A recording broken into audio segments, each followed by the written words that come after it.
I'm Danielle Smith with the Alberta Enterprise Group, collaborating with Common Sense Edmonton. We're interviewing candidates for the upcoming municipal election in Edmonton. And joining me now is the candidate for the new Ward 10, Glynnis Lieb. Glynnis, thanks so much for being with me today. My pleasure. So tell me the name of the new name, I guess I should say, of the ward that you're running in for election. Absolutely. Ipiihkoohkanipiaohtsi. All right. I'm gonna try to work on that one, and hopefully I'll get it right by the end. But tell us what it means. And that's so, yeah, briefly, it's meant to recognize the land of the migration of the buffalo and the importance of the buffalo to the Blackfoot people. It comes from the Blackfoot language. And All so, right. yeah, so in reference to their migration patterns and the importance of that, yeah. Thank you for that. All right, let's talk a little bit about you. Tell us a bit about your background and why you think you'd make a great council member. Absolutely. Short version, I'm a social psychologist by training. I've worked in civil service and social services and in not-for-profits and mental health and addiction and a lot of front-facing work throughout my entire adult life, as well as teaching post-secondary in mental health and psychology and so forth. And I've also been actively involved in the labor movement for most of my adult life. And I've been involved in politics since I was a child because I grew up with a father who, yelled at politicians on the radio my whole childhood and was very involved. And so I started volunteering on all three levels of government at quite a young age. And I've always been behind the scenes. And it had never occurred to me to run myself until I was asked probably in late 2019. I got asked, and the first time I said what most people, I think especially what most women we know statistically say and go, are you out of your mind? I'm not a politician.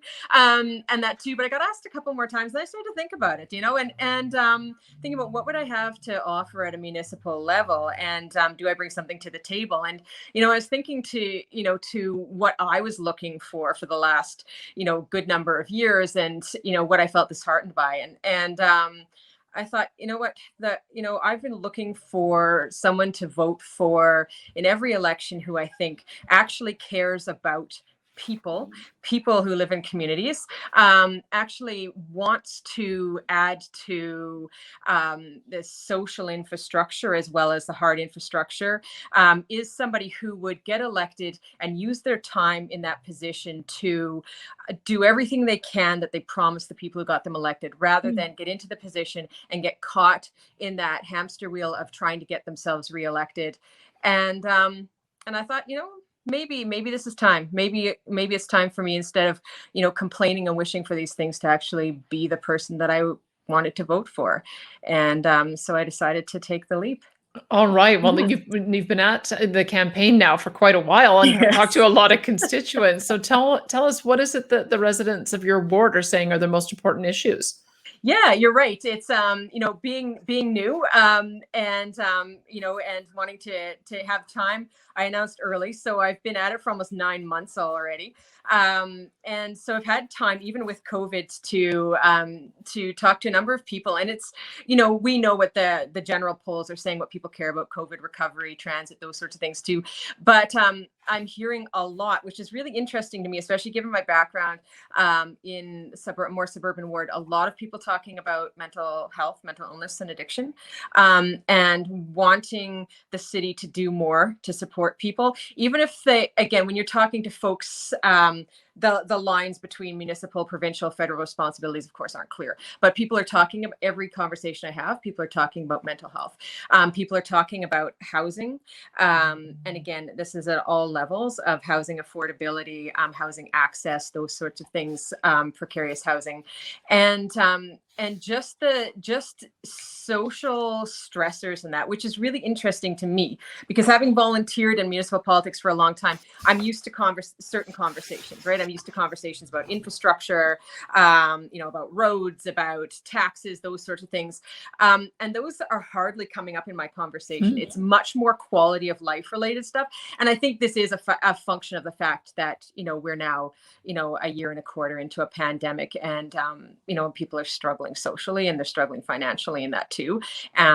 and they are questioning the things that they once prioritized, maybe, and also just questioning the fact that sometimes we have a view of ourselves as having a certain degree of health, freedom, etc. And COVID has turned all these things on its ear. So it's a lot more quality of life conversations that I'm having now. All right. I'm going to talk to you about housing because, as you mentioned, it is a spectrum. But Yeah. let's talk about the high level issues of how you manage the budget, because there's sort of two aspects to it. On the one hand, with all the needs that you've identified, it could imply that there needs to be more spending. But with people feeling tapped out, it also implies that they can't handle an increase in their taxes. So I want to understand how you balance that out a little bit when you're thinking about it. So let's talk about the spending side first. Do you think that the city is spending too much, too little, or about right? That's a great question. I think it could be all of those things depending on what else they do along the way. I think that there definitely has to be a focus on a variety of housing options. And I don't think that necessarily involves spending more. I think it involves being smart about knowing what's out there, but also about knowing how to connect with the other supports and services that you need to house folks. So an example, I run an organization. We have a youth day shelter as part of our organization. One staff who doesn't even work full time, who this isn't even part of their portfolio, has taken it upon themselves to support our young people. We support people under 30 to find housing. Most of our folks are unhoused or precariously housed. And by themselves, over this past winter, they have found accommodations for approximately 25 of our folk who regularly used our shelter. Now, this is not because there was a program that we added more money for, not because there were more housing units. This is because this person took the time to get to know the individuals, get to know a bit about them, what worked for them, what didn't, what supports they needed, and called friends, like talked to people they knew in, whether it was landlords or people in other services, people's other support systems, etc., and worked for those individuals to figure out what would work for them, right? And I take this example because we put a lot of money into trying to find housing for folks who are visibly struggling, because this is a whole broad topic. As you know, there are a whole bunch of folks who are very precariously housed, either they're couch surfing or they're barely maintaining rent or mortgage of their own houses, or living in accommodations that are too small, all these things. But all this brings me back to, and this is, I worked in family services and housing for almost a decade, and looked at this continued attempts to try to fit everybody into designated boxes for, if you're here, these are your housing options. If you're here, these are your housing options. And that doesn't work. As soon as we deal with human beings, if your program or your approach cannot flex, you're going to render yourself ineffective. So that's my long way of saying that we have a lot of considerations to take into account when we talk about housing in the city. We have to look at what's out there, what's being underutilized that currently exists, what's there that's not having the success or the impact that it could have. For instance, we're constantly dealing with folk who get housed into affordable housing units, and then the rules and expectations are so rigid to people who are already struggling that they're out on their butts in no time, right? So again, I've been very interested in a lot of these topics for a long time, because we tend to only know about certain options, whether it's housing or health or whatever, and we overutilize those options without paying attention to all the creative ways we could help people with what we already have. So I'm very interested in that. Let me ask you this, because as you said, you've been interested in all levels of government. The principal role or the principal duties that you're talking about here would normally fall under provincial government. When you're talking about health and mental health, it's often, I know that there's sort of a hybrid role on housing, but why not run for provincial office if these are the issues that you're most passionate about? And that's so because when you look at who has the most impact on people's day-to-day lives, I believe that's the municipal government. And we do have to work with provincial government. That, that is another conversation about how well or not well that goes or has gone, and that too. And I do have but also people's lives don't exist in silos. And I can't talk, so I can't talk to you again. I can't talk to you about only your financial and housing needs without talking about your health needs, your social needs, all those sorts of things. And so we can't only ever talk about municipal issues. But one of the things that I really admire is when I see, when I've seen other folks, and I use Aaron Paquette as an example, someone who's very creative at finding out how they can affect the issues that they love at a municipal level. Something that people might assume is, oh no, that's federal. That's not. But there's, our municipal government impacts people on their day-to-day lives. And I love that. I also love that, I'm running as me. I'm not, there's not a party line I have to toe, and that too, because, we all have our political leanings and that too. But I want to run as me with the supports and the beliefs that I have and the beliefs that the people who are voting for me share. And I think that, municipal is right now, and coming out of COVID, municipal government's going to play a hugely important role in setting the tone. So this is where I want to be. Completely. Okay. So very clearly a huge area of focus will be around these social issues for you, but let's broaden it out and talk about what you see the core business of government being at the municipal level. Great question. Wow. I'm trying to think if that's a 2-minute or a 2-hour answer. And that too. And that, so at the municipal level, I think that, the core business is, for me, it's all these things that intertwine to impact, to the smoothness of people's daily lives in this city. So how does this city work in a way that allows people to work, to access services that they need, to support their families on all levels, not just financially, and that too.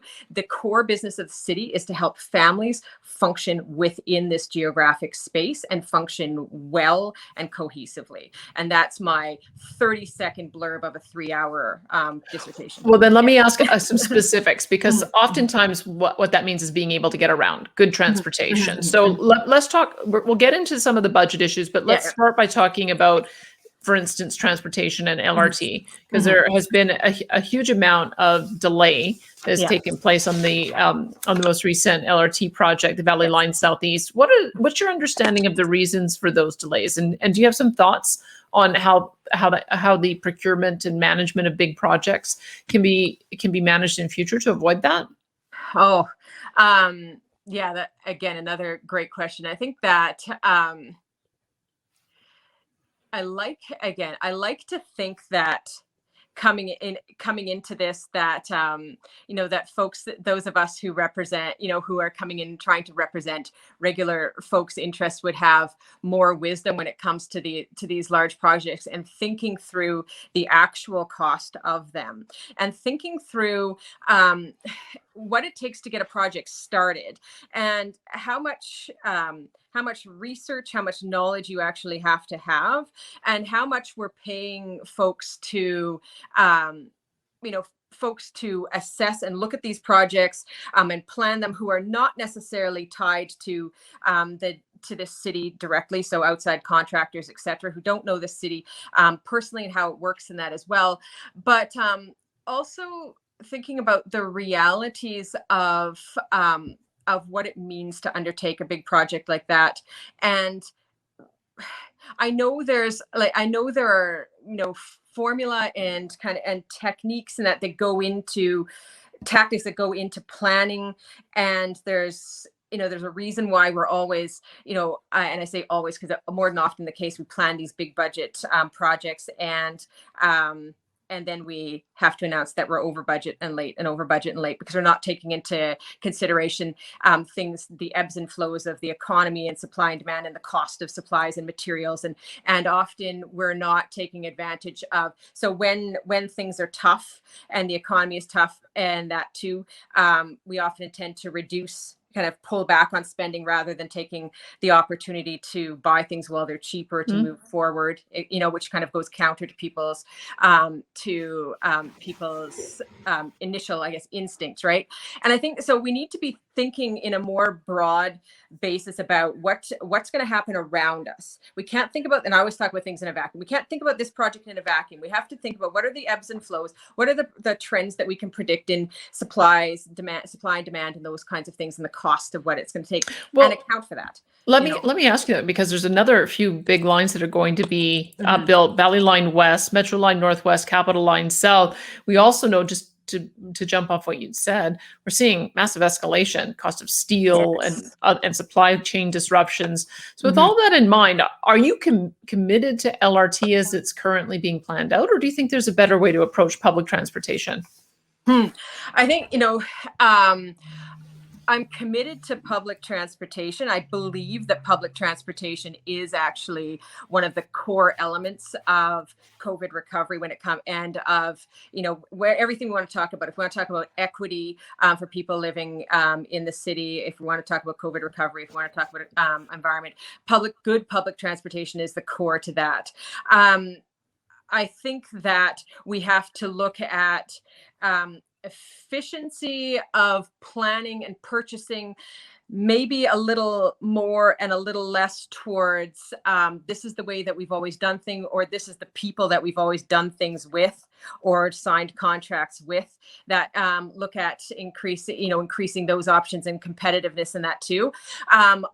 Again, and this is a broader conversation than just this, but looking at expenditures in general, and who we tend to, or what our assumptions are as any level of government, about who we have contracts with and who we always go to, and that too. Yeah. So I think I'm very committed. I'm committed, but I think again that we do really have to look at how do we get the best quality service for the best price, and how do we time things in a way that we can take advantage of ebbs and flows and costs and that too. But we do need to improve public transit in this city. We really do. Okay, let's talk about another capital project, the Blatchford lands, the former airport lands. It's the city's taken that on to act as its own developer. Again, we're going to see massive cost escalations in the cost of lumber, which will increase the price of home building. Do you think that the approach they're taking is the right one, or do you think that should be approached differently? My inclination would be to look at different options for approach here. I don't know that, again, I don't know enough about development myself to know that I would make the smarter decision. But I think that what we've seen over time, since the airport was closed, and the planning of, the very slow movement towards making good use of this land, and what we're sitting on and just, again, wasting opportunities with. I think that there are probably options that we could explore that would allow us to at least know if this is the most fiscally sound option and the most socially sound option. I don't know that it is. I don't know that enough other options have actually been explored. And what I'm seeing causes me concern. All right.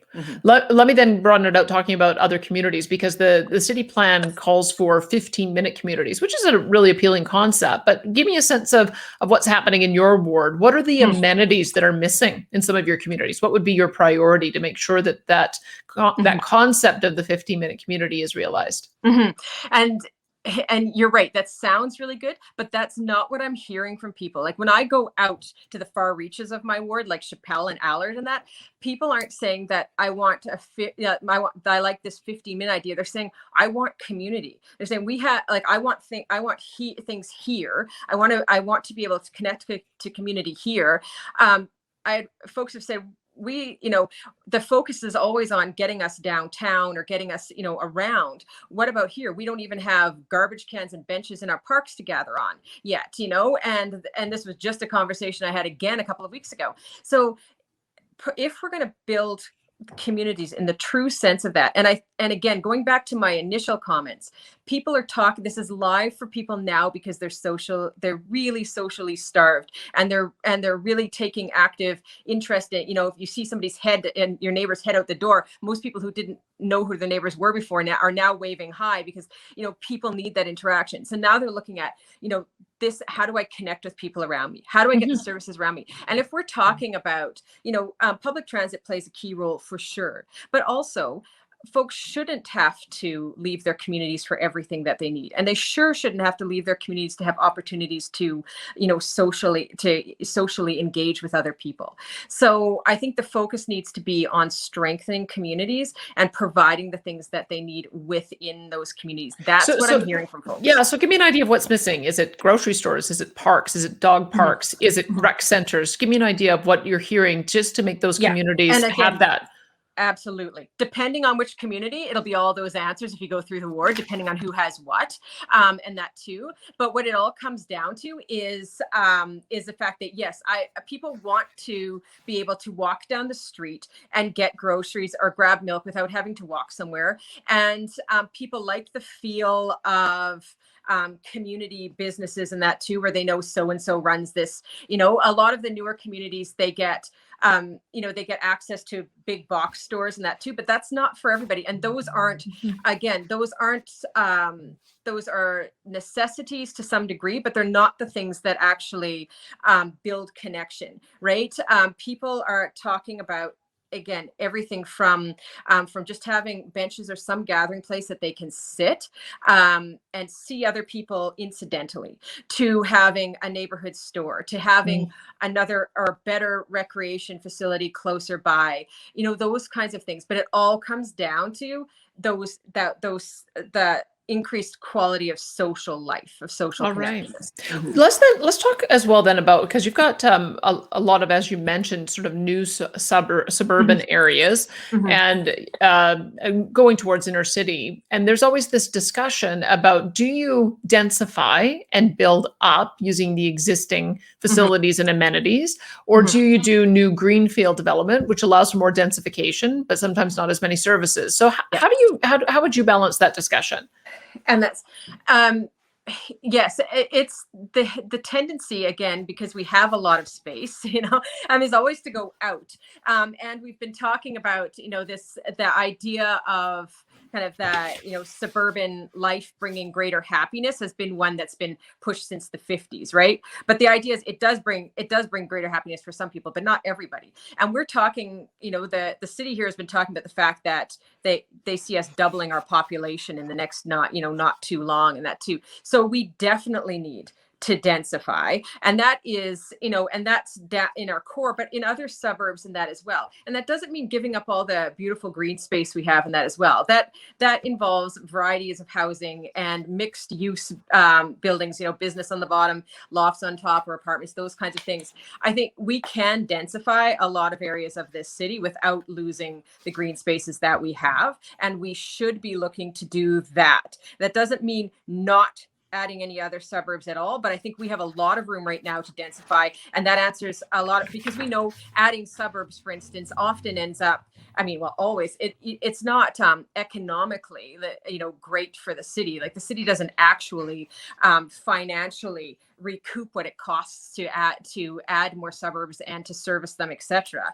And we have parts of the city that are that are dying out. I think that we need to be looking at, and getting back to your earlier question about housing and costs, look at what we already have. That's what any of us who are on a budget do. We look at what we already have and how can we creatively use that or change the use of that. And so looking at what we already have, densifying, providing, again, more opportunities for people to access the services they need within their own communities is where I would look to first. And what about people who want a single family home? Because that's often, when you're talking about affordability, that's often the first way of entering into the housing market, is to buy a home in the suburbs. How would you accommodate that need for affordability? Yeah, and that's a great question. And I'm going to say, whether you are whether you have a budget for $1 million house or a $250,000 home, or you're unhoused, and that too, where your community, where your people are, where you want to be, should be a place that's reasonable for you to find to exist, right? And so we need to look at what are the options for housing across the city. Not this idea that, you know, in suburb A you get this level of housing that's at this cost and that too, and downtown you have something else. People want to live in different parts of the city, and part of, you know, again, part of decreasing equity, building social inclusion, addressing social issues and that divide us, is allowing people to mix, mingle based on economic status, all those sorts of things. So we need to look at those things. We also need to look at, again, you'd mentioned taxes before. If we're looking at property taxes and that too, I think there are different ways that we can look at property taxes based on, I mean, there's a whole, no matter who you talk to, who's clever in this area, they'll give you all sorts of ways that we can make taxes more progressive, that are more fitted to people's income, based no matter where they live, and that too. So I think there are things that we have to do that open up areas of the city to the people who want to live there. And I think that we can do that if we actually think creatively about how we provide access. So give me a sense then on the property taxes. Do you think that your constituents would be ones that would be willing and able to pay more, or are you hearing that people are concerned about the level of residential property taxes? People are always concerned about property taxes, and they, you know, and again, they should be. I mean, if you look at other countries, other cities, and that too, you know, we pay pretty high property tax rates, and that too. But again, where we see that they're most regressive is when it comes to middle and lower income families. And so looking at right now we manually adjust property taxes, and that based on, you know, the waxes and wanes of property values and that too. There are ways that we could be more progressive in our property taxes, and that doesn't mean increasing property taxes. It means being more progressive and charging people more fairly based on the value of the properties that they're in, based on their income and so forth. And I think, you know, we here in Alberta, like, whether you're born here, you came here, like, you are here because the reputation of this province is that people work hard, right? And I think people work hard here, but with that, people believe in paying their fair share if it's just, and if there's good outcomes from paying it. So I don't think I don't hear people complaining about having to pay taxes. It's about when they feel they're unjust and when they feel they're not getting what they should for the taxes that they pay. Well, then let me ask you on the other side of it, for what are you hearing from businesses? Do businesses feel like they've got that value proposition? Are they getting good value for the taxes they pay, or are you hearing concerns there? And so, you know, again, I hear concerns from businesses on a broader scale. This has not come up in the conversations I've had in my ward, not because it doesn't necessarily exist. Like I said, I don't think, you know, the conversations are open, you know, that I've had. People talk about what's top of mind at the moment, right? But this is a conversation that comes up more broadly.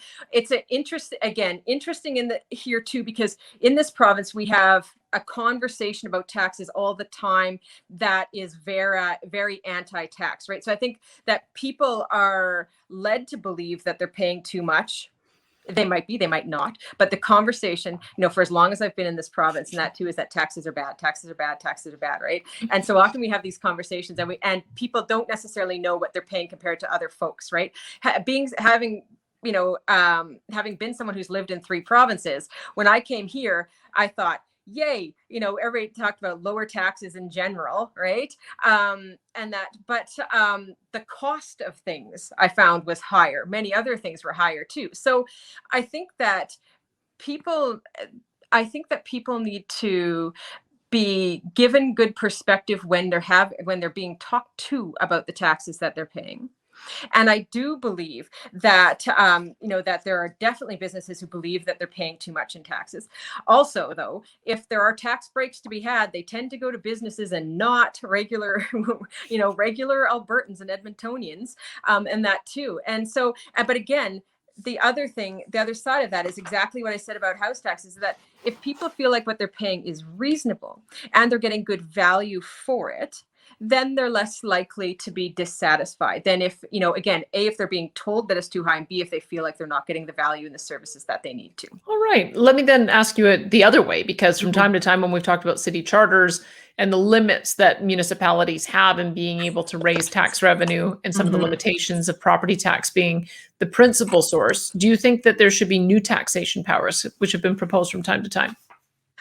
I don't know that it has to be new taxation powers. I think we need to look at the formula for how municipalities benefit for taxes that are currently being charged and how much we get of every tax dollar, for instance. And also if you're looking at other taxes, like sales taxes and things like that, look at, how is that divided up here? How is that passed down, from federal to general or provincial to municipal, or not at all? It differs from place to place and province to province. And I think there are models that we could look at that would allow for more efficient automatic sharing of revenue with municipalities that would help us tremendously without actually putting more burden on the taxpayers' pockets here in the province.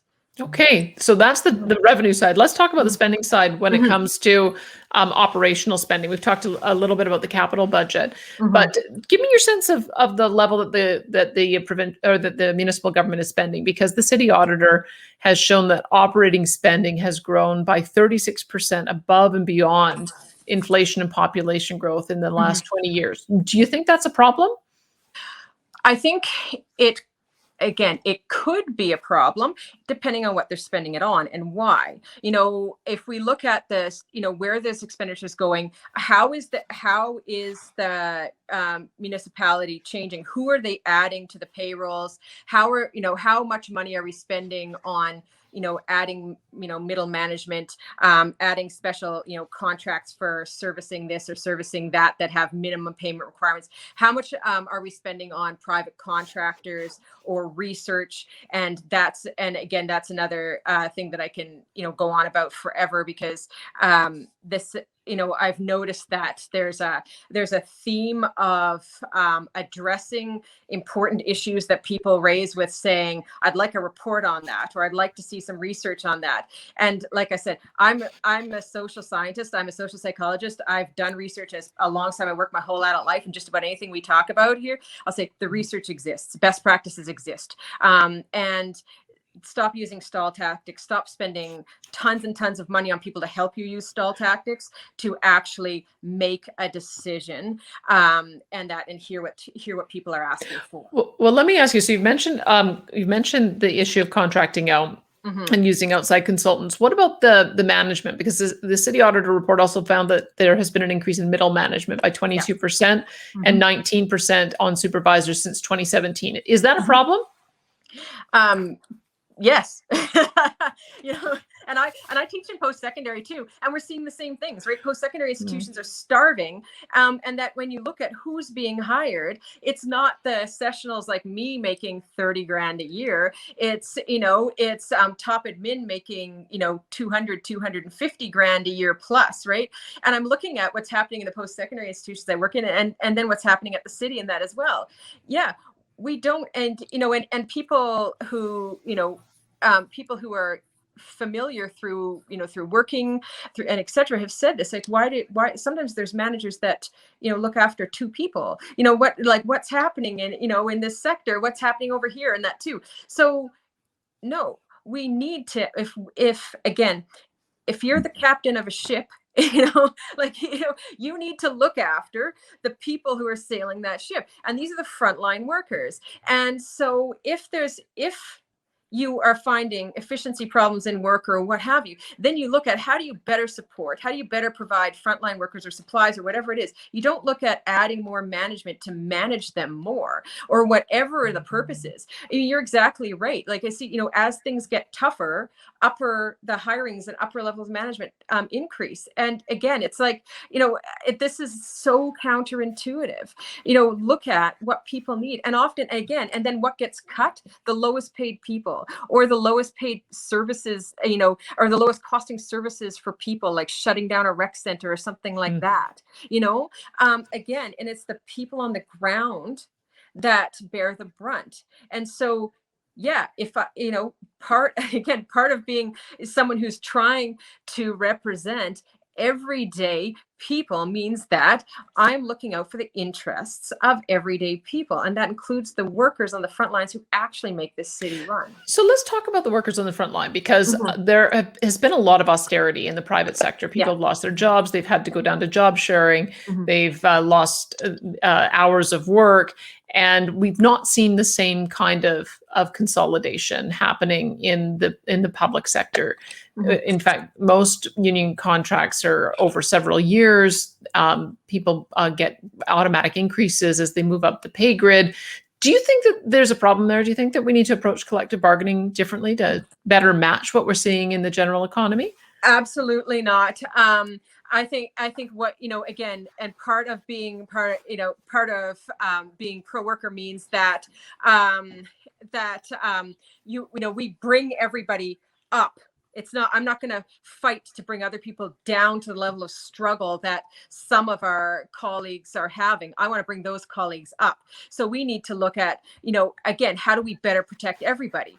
And the difference between watching the bottom line for people and organizations and that too is, private sector, if they're going to, if people are being laid off or forced to job share, it's often because of the protection of profit, of the bottom line, etc. And I think that we should always be financially aware and responsible, whether we're private or public or however. But I think that there are ways to look at hiring people in a manner that provides job security, that provides good jobs, hiring reasonable amounts of people to do the work, and ensuring their quality of work environment. And that's across the board. If we treat everybody fairly, if we're reasonable about who we can afford and how we can hire people and how we can maintain that, and then we can provide that ongoing security for people in public and private sector.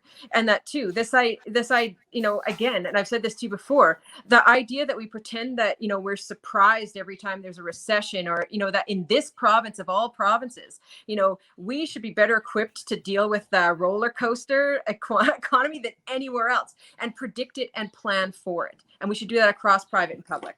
Okay, one last question on wages. What about council members? Do you think council members are paid fairly? Or do you think that they should see a decrease? I think they're paid fairly. I think that, again, I don't think that council members are special compared to other public servants. I think that everybody should be protected the same way. Everybody should be, there should not be, again, if I were to be in that position, I would not want to see myself getting increases while everybody else was getting held where they were. I think we represent we represent Edmonton and Edmontonians. We should share the same benefits that other civil servants are getting, other working Edmontonians. And that we're not special beyond them. We should fight for the same rates, the same job security as folks have. And again, if you're going to rise, you lift everybody up with you. All right.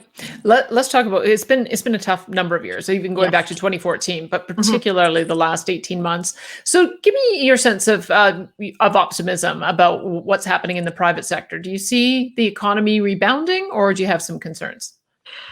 I see us rebounding. I'm delusionally optimistic at best times. That's how I've gotten where I am in life. But no, I really do. I think that, again, it can rebound again, if we think ahead and plan for the next few years. And I'll say this, in the mental health world, we talk about when there's something this significant that happens, like this pandemic, that you're going to see the impacts for the next number of years past. When we go back to no restrictions, etc., business as usual, that is not when the impacts end. And we know this economically as well. We have to be prepared for the next number of years to really think about the decisions that we make on a municipal and on a provincial level, and how that will impact the economy and the people who contribute to it here, the businesses and so forth. And so we know that it is, middle income, lower income people that actually put most of their money back into the communities around them, into the immediate economy, and that too. We know that supporting people to get employed faster, to get their kids back in affordable childcare faster, and all those things mean people are contributing to local businesses. They're contributing to all businesses. And that they're contributing to the economy here. There are ways that we can support business here as community members and as a municipality. And can we talk a bit about that? Because sure. Do you think that there needs to be anything extra done to attract businesses, or do you think they'll recover on their own with the things that you're talking about, with the community spending and community support? Because there are proposals, for instance, for tax breaks, or for reducing regulation, or for giving direct supports and subsidies. What's your thought on those kinds of measures? I think that if we're talking, if we're talking tax breaks, if we're talking incentives, we should be talking those things for regular working people who live and function in these communities. And if we're supporting Edmontonians, that will lift up the people in these businesses and lift up businesses, and it will make it an attractive place for people, for new businesses, and that as well. If we get people participating actively in the economy here, and more people participating in the economy here, it'll be an attractive place for these businesses. I am not, again, I believe in being just and respectful, and I want to have this be an attractive place for businesses, but I also believe businesses aren't drawn to a place because they because out of pure altruism. They're coming here because they believe that this is a place where they can make a go and make a profit. And so making it reasonable for them to start up here is one thing. Giving them a whole bunch of breaks when we're not giving the person who has been out of work for 15 months a break in any way is another. Because because you need the people who live here to actually use those businesses and be able to afford to use them in order for them to stay, in order for us to not have to continue to subsidize and so forth. So if we if we support our residents and support the economic recovery of our residents, this will be an attractive place for businesses. All right. Oil and gas has been a core part of Edmonton's economy for a long time. Leduc is just a few minutes away. Do you think oil and gas will still be able to provide good jobs in the future? I think there will always be oil and gas jobs. I don't think, and again, I know that, I'm sure everybody you talk to says the same thing. I don't think that we're not going to get back to, to where we were 15 years ago or, 20 years ago, and that too. I think, when I moved here, which was almost 2 decades ago now, economists were saying, we need to think about other jobs for people. We need to think about other things. You know this as well as I do. And people then said that the economists were saying it for 25 years at this point. Like, there will be jobs. There won't be as many. It won't be as lucrative. It's, the days of being able to, to stop school at grade 10 and make a 6-figure income in the oil fields. That's going to be, we're not going to see that sort of thing anymore here. And I think we're doing people a disservice if we don't, if we pretend that we just have to wait, just keep waiting for this to come back to where it was. And that too will bring this province back because of the nature of who we are and who Alberta is. We'll bring it back, but we're going to bring it back creatively. And that means finding other options for folks, even folks who've been, who've worked in that sector, using their skills creatively for other jobs and that too. And I think, we owe them that.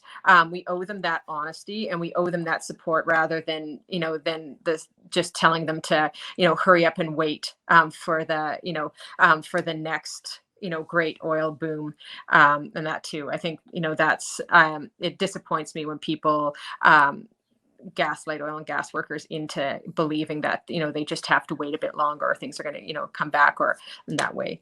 Okay, well, let's talk about sort of the other side of that is that the city of Edmonton has been doing quite a bit of work on renewable energy. And one project caused quite a bit of controversy. It was the solar project that Epcor is advancing in the River Valley. And it was a 7-6 vote, so it was contentious. If you'd been on council at the time, how would you have voted? Oh my goodness. I think that that's a great question, because that was a really hard decision, because solar energy is, it's a great option. and we need to explore these options, but we also need to recognize what we have in the River Valley, the importance of it to the city, and the importance of it to Indigenous peoples. And the bottom line there is that Indigenous peoples spoke and said this isn't the right place for it. This is disrespectful, and if we're going to do what we say we're going to do and actually listen to the Indigenous folk who've looked after these lands, we need to listen when they speak. And so I would tell you that if Indigenous folk were saying this is not right here, I would vote against it. All right, Lisa, I've got a number of issues that came up in the last year that I just want to run by you as we're wrapping up here. Sure. First one is that we saw they called it a defund the police movement. Yeah. That's the language that was used. I want to know what that means to you. I think, again, it meant there was very different understandings, so defund to me meant looking at how the police are funded and how they get automatic increases in budgets, in their budgets, and that too, not again, this wasn't abolish the police, which many folks understood it to be, meaning get rid of police altogether. And you may believe in abolishing the police and that's perfectly fine. But that wasn't what this was about. It was about scrapping the increase to the police budget and instead spending it elsewhere, right? And so, so that's what it meant to me. Okay, let's talk about another related issue, which is because police often enforce speed limits, and the city made a decision to reduce residential speed limits down to 40 kilometers per hour in residential zones. Some wanted it to go to 30 kilometers per hour. What do you think?